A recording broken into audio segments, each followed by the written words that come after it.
Hi, today we're at RSPB Lakenheath and they have a rather unusual feeding station here. It's quite a long hide, or blind really, it's not a complete hide, and it can be quite good for bird photography, especially for water rail, although I suspect you're better off being here when there's been a lot of heavy rain and the land in front of you is flooded a little bit, so the water rail will be standing in shallow water, which would look more appropriate for the species really.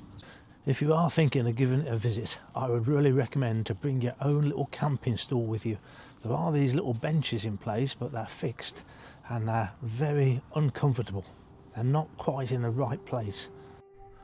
This young female muntjac was there when I arrived, and although I made a fair amount of noise as I settled in and got my tripod in position, she wasn't bothered at all. Obviously very used to lots of photographers sitting there and watching her.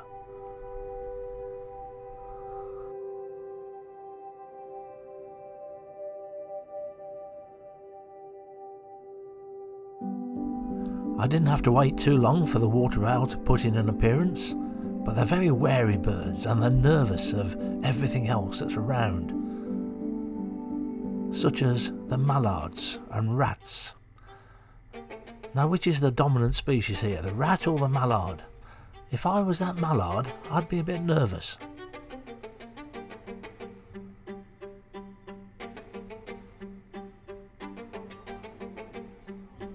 They did have a confrontation, and round one was to the mallard. But then the rat came back, and they're tricky creatures, rats. He went one way, then came round the back, and round two was to the rat.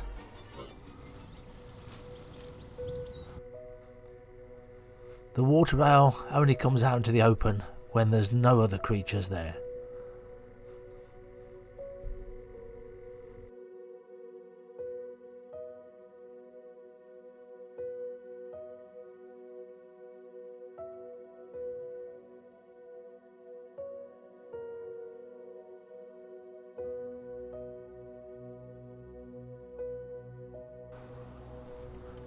Although the brown rat can be a very vicious animal, they're also predated on by a number of different species, so they're very wary and they like to be under cover.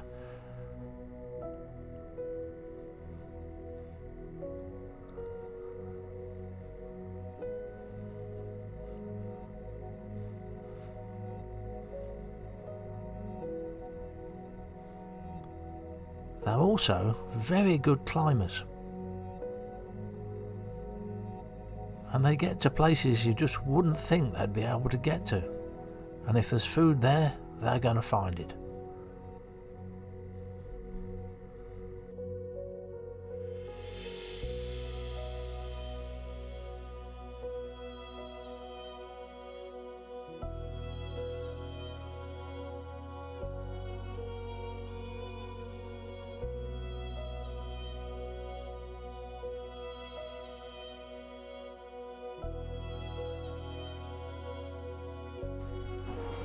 I hadn't photographed a collared dove for a while, so I was quite pleased to get some of these, but still, photography wise, they don't look so good on the ground. There was a log there, and I really want them to go up onto that log to separate them from the background. There's the log, but they don't spend much time up there.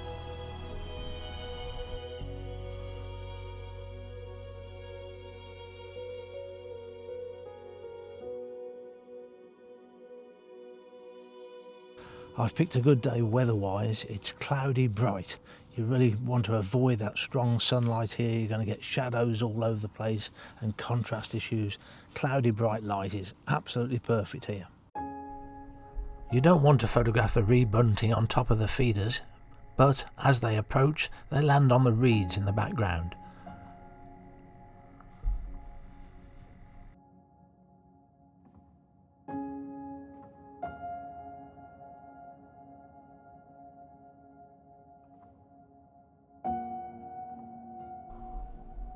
the female.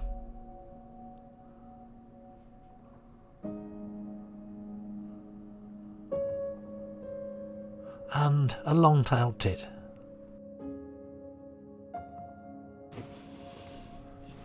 We're now off to the mere hide, which can be very popular with photographers. Hence it's been designated as a short stay hide. If you've been in there for 2 hours and the hide is full, they ask you to vacate your seat and let someone else have a go. And it's popular because a kingfisher visits right in front of the hide. And the perches are much closer to the hide than at most nature reserves. None of these pictures are cropped.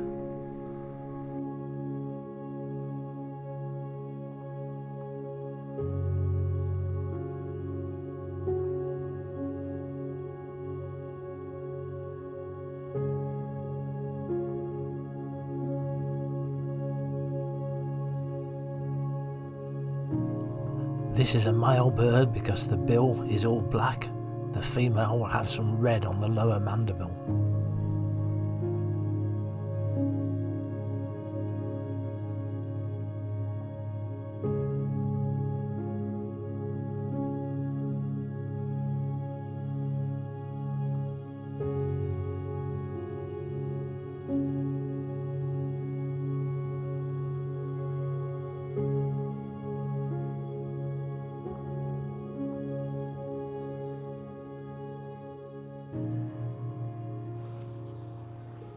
Now the rest of this trip I've been putting into photographing brown hares in Norfolk.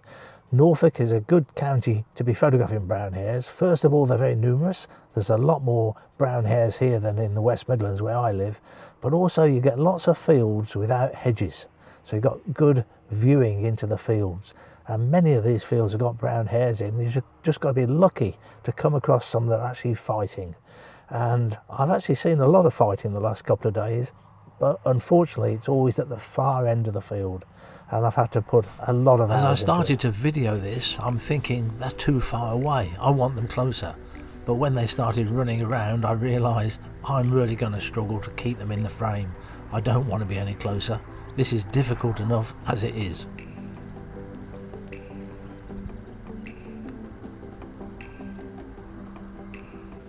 To actually see hares boxing close up is actually quite a difficult thing. It doesn't really happen that often.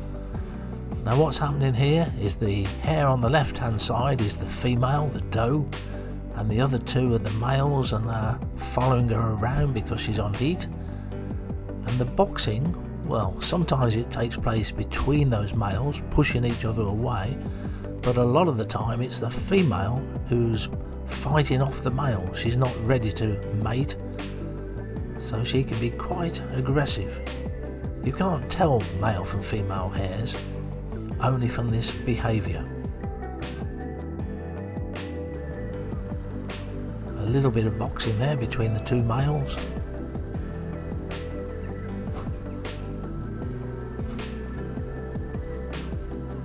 The odd pheasant to keep me entertained. If you see a pheasant crow like that, within 5 to 10 minutes, it will do it again.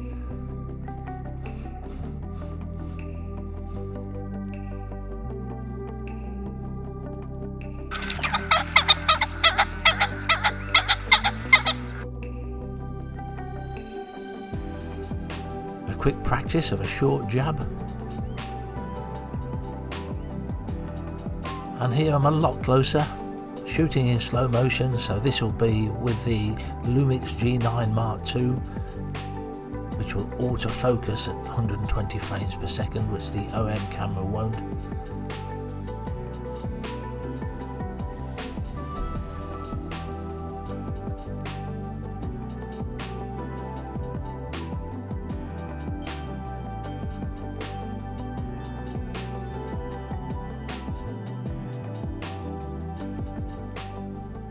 This is where the autofocus struggles when a hare is coming towards you. It just about manages it here. Occasionally the focus loses it a little bit and then catches up.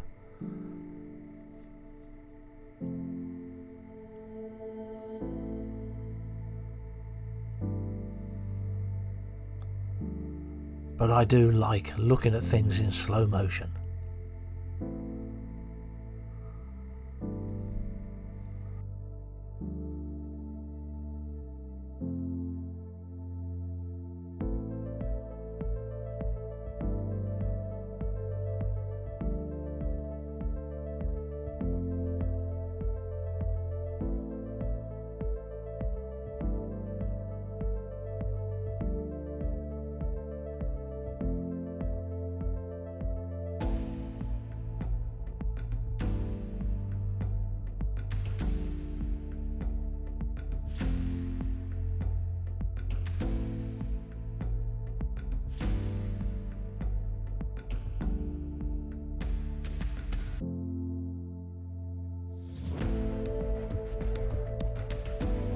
This is why I like watching it in slow motion. Notice the right hand hare makes a dummy attempt, but he changes his mind, doesn't attack, and now that right hand hare starts to relax a little bit, and as his head goes down, then the other one attacks.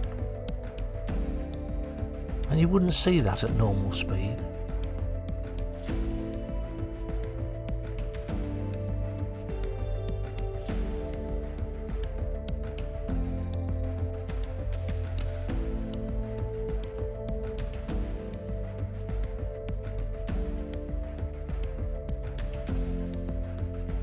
Thanks for watching.